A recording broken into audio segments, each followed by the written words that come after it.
My name is Shiran, and I'm leading the fundraising in collaboration with the different organizations that we're collaborating in order to provide the solution and therapy to the survivor. And together with me, Yair, do you want to introduce yourself? Yes, hello everybody. I want to thank you everybody and acknowledge this webinar that we're having. Thank you for acknowledging the situation. Thank you for reaching out and helping us. As I said, my name is Yair Grynbaum. I'm the head of operations of SafeHeart. Thank you. So I will explain in a nutshell and quickly, because we don't have a lot of time, to what SafeHeart is and what we were trying to solve and to provide to the survivor.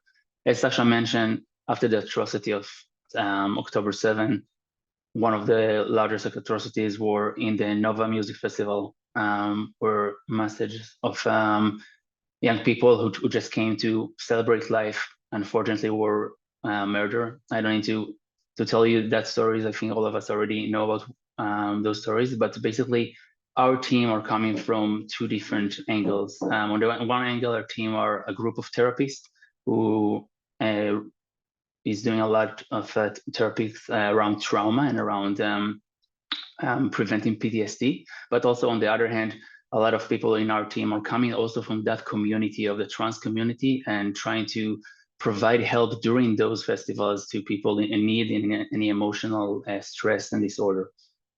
Basically, after the event, we realized that similar to like in Be'eri or the other villages or towns, that there was a community over there. Also here in the Nova Music Festival, there was a specific community, a subculture in Israel.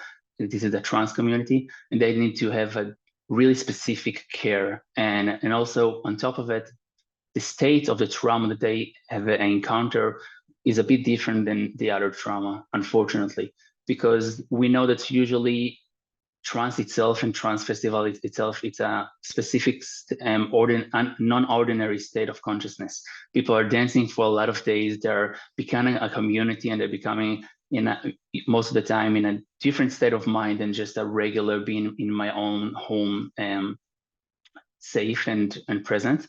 And also, we do know that also sometimes people may be using different substances from alcohol to others, and being on that non-ordinary state of consciousness and experience that severe trauma, it's a double trauma that really can affect the mental state of a person and increase the chances for having any PTSD disorder.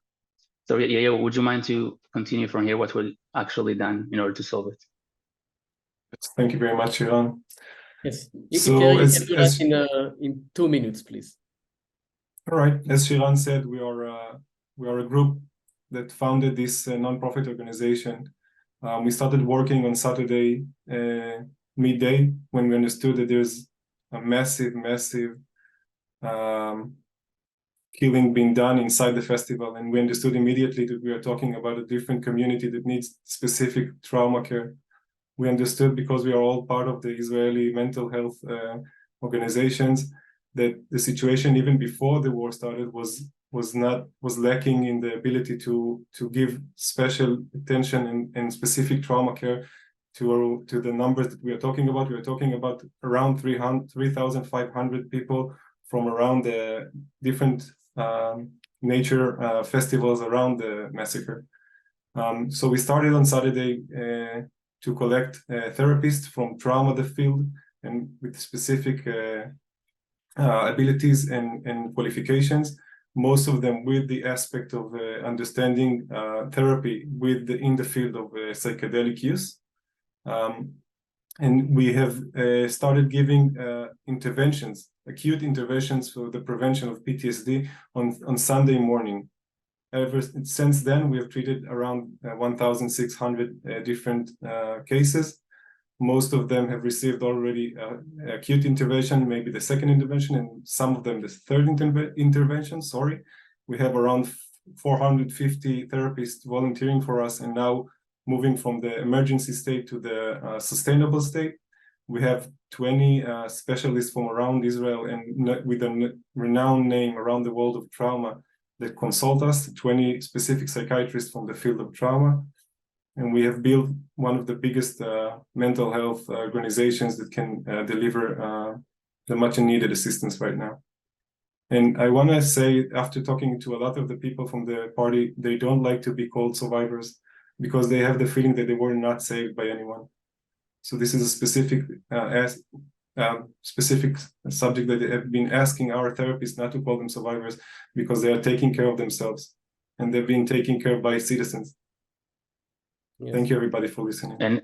And just to add one more thing, Sasha, in terms of the contribution we received from you, that was really crucial for us, because with your contribution, we were able to move with our therapists and the 450 network of therapists from a volunteering stage to a pay stage. And right now, due to your contribution, we are able to provide 3,000 therapy to survival people that were in the party. And this is a really great contribution, and we're very much appreciated for that.